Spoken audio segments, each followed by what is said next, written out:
जय सिया राम मित्रों, मैं हूं डॉक्टर उमाश्री। मैं अपने YouTube चैनल में आपका स्वागत करती हूं। आज मैं आपको जानकारी देने जा रही हूं एक ऐसे व्रत के बारे में जो वैधव्य दोष को दूर करता है और सौभाग्य प्रदान करने वाला बहुत ही उत्तम व्रत है। इस व्रत को आप कर सकते हैं श्रावण मास से। मैं बात कर रही हूँ श्रावण मास के मंगलवारी व्रत से, जिसको कि हम मंगला गौरी व्रत भी कहते हैं। इसको आप सावन मास में जो मंगलवार आ रहे हैं उससे आप प्रारंभ कर सकते हैं। वैसे तो आप चाहें तो अपनी सुविधा के हिसाब से सावन मास में ही करें, श्रावण मास में।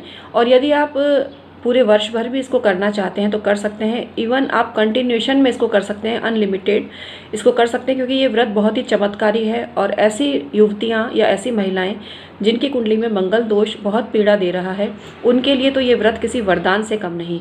तो इसलिए इस व्रत को अवश्य ही करना चाहिए। और इस व्रत का तरीका क्या है ये भी आपको अभी बताऊंगी मैं। वीडियो आप पूरा देखिएगा। सबसे पहले मैं आपको बताती हूँ कि किस तारीख से ये व्रत आने वाला है। 31 जुलाई को पहला मंगला गौरी व्रत आएगा, तो 31 से प्रारंभ होगा ये। और सेकंड जो है वो 7 अगस्त, उसके बाद 14 और उसके बाद 21, 7, 14 और 21 अगस्त को है मंगला गौरी के व्रत। उससे पहले जो प्रथम मंगला गौरी व्रत है वो 31 जुलाई को है। तो 31 जुलाई से ये व्रत आप प्रारंभ कर सकते हैं। प्रातःकाल स्नान आदि से शुद्ध होकर आपको मंदिर में जाकर ही ये पूजा करनी चाहिए। मंदिर में जो शिव पंचायत होती है वहाँ पर जाकर आपको माता पार्वती की पूजा करनी चाहिए। वहीं पर बैठकर आपको पार्वती मंगल का स्तोत्र करना चाहिए। और इसके अलावा अन्य तरीका भी है ये व्रत करने का। विवाहित जो महिलाएं होती हैं जिनका कि नया नया विवाह हुआ है, उनके लिए भी विवाह के बाद 1 वर्ष तक इस व्रत को करने का विधान है। और कई कई जगह पर 5 वर्ष तक भी ये व्रत किया जाता है।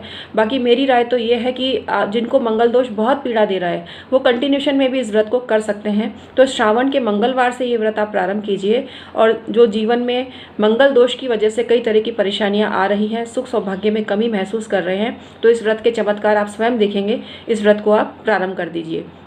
अब मैं आपको बताती हूँ कि ये व्रत किस तरह से आपको करना है। आपको मंदिर जाकर पूजा करनी है और पूजा में आपको रोली लेनी है, चावल लेनी है, लाल पुष्प, फल, लाल रंग के वस्त्र, दक्षिणा, ये सब चीज़ लेनी है। इसके अलावा मसूर की दाल का दान अवश्य करें। और एक मूंगा रत्न जिनकी कुंडली में मंगल दोष कारक है, मतलब दोष दे रहा है, काफ़ी परेशान कर रहा है। अब वो कुछ खास लग्न है जिनको मूंगा दान नहीं करना है, उसके अलावा जो मैं बता रही हूँ वो मूंगा दान कर सकते हैं। तो ये बात आप ध्यान से सुन लीजिए। जिनका मेष लग्न हो, ऐसी महिलाएं जिनका मेष लग्न हो, उनको नहीं दान करना है मूंगा। इसके अलावा जिनका कर्क लग्न है, जिनका सिंह लग्न है, और जिनका वृश्चिक लग्न है, जिनका धनु लग्न है और जिनका मीन लग्न है, उनको मूंगा दान नहीं करना है। वो जाकर पूजा कर सकती हैं मंदिर में। लेकिन वृषभ लग्न हुआ, मिथुन लग्न हुआ, कन्या लग्न हुआ, तुला लग्न, मकर और कुंभ, इस लग्न की महिलाएं जो भयंकर मंगल दोष से पीड़ित हैं, वे मंदिर में अन्य सामग्री के साथ साथ मूंगे का दान अवश्य करें। मूंगा आप 3.25 रत्ती का ले सकते हैं। उसको लाल कपड़े में बांधकर मसूर की दाल के साथ में आप दान करिए। और इसके अलावा एक चीज़ का और ध्यान रखना है, जो मैं पहले भी बता चुकी हूँ, कि मंगला गौरी का जब व्रत किया जाता है तो उसमें समस्त जो चीज़ें होती हैं वो लाल रंग की होती हैं। तो आपको पुष्प भी लाल लेना है, आपको फ्रूट जो रखेंगे पूजा में वो भी आपको लाल लेना है, चावल को आपको रोली मिलाकर लाल कर लेना है और वही माता जी को आपको अर्पित करना है।